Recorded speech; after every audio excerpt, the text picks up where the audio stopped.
Okay, let's dive into this. Every single year, in Japan's ancient capital of Nara, something absolutely incredible happens. An entire mountain gets set on fire, literally painting the night sky with this massive curtain of flame.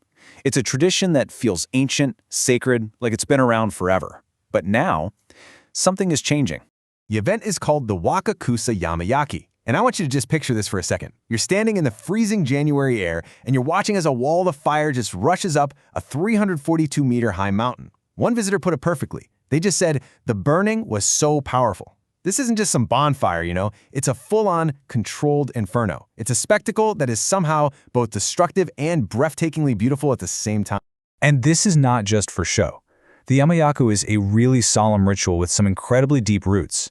Officially, the whole point is to console the souls of ancestors who are buried on the mountain and to pray for peace and, kind of ironically, fire prevention in the year ahead.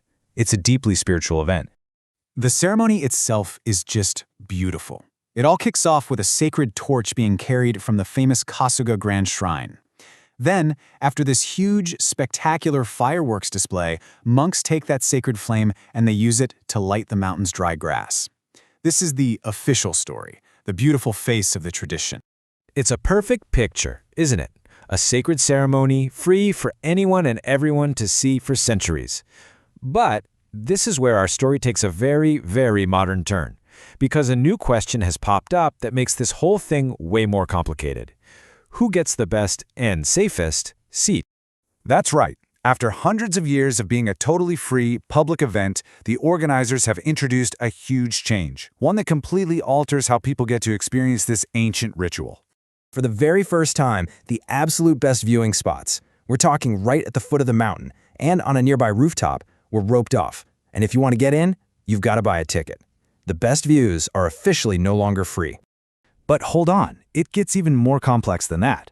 This isn't just about buying a ticket at the gate. Oh no, the way they're handling these premium tickets is, well, it's uniquely quintessentially Japanese. So to really get what's going on, you need to understand this system called Furusato no Zei, which translates to the hometown tax system. Basically, it lets people send a part of their income tax to a smaller town they want to support, instead of just their own big city. And in return, you get a tax credit, and that town sends you a thank you gift, like some famous local beef or a nice bottle of sake. And here it is. This is the kicker.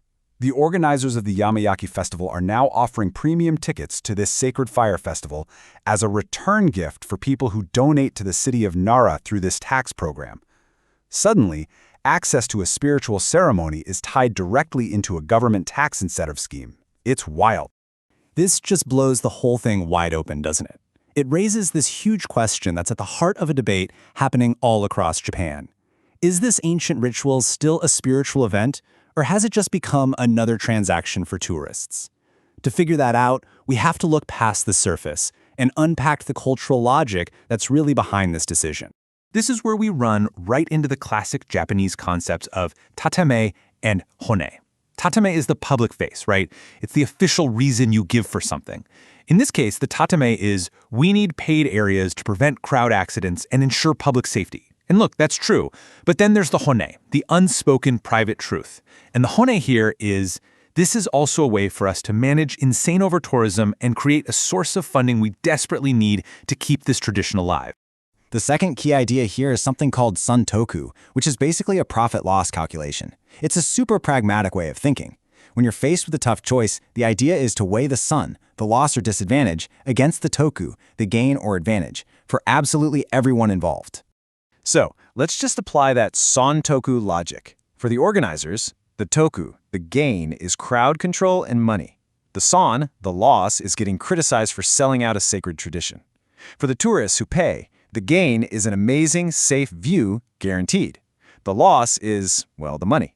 And for local residents, the gain is more safety in their neighborhoods. But the loss is a big one. A tradition that used to enjoy for free now has a paywall on its best seats. When you look at it through this lens, you really see the impossible dilemma they were facing. It boils down to a choice. Do you keep the tradition pure and free, but risk it becoming unsafe, underfunded, and maybe one day just disappearing altogether? Or do you commercialize it just a little bit to make sure that it can survive for generations to come? And in the end, for the people who actually went this year, what was the experience like? Well, despite all the complexity, all the debate, all the money changing hands, another visitor said it all. It was bright and beautiful. The fire still burned. The spectacle was still there. So that leaves us with a really tough final question, and it goes way beyond just one mountain in Japan. As the world gets more and more crowded and our traditions get more expensive to maintain, what's the right move? Is it better to monetize a tradition to guarantee that it survives? Or should some cultural events just remain sacred and free, even if that means they might risk fading away forever? Let me know what you think.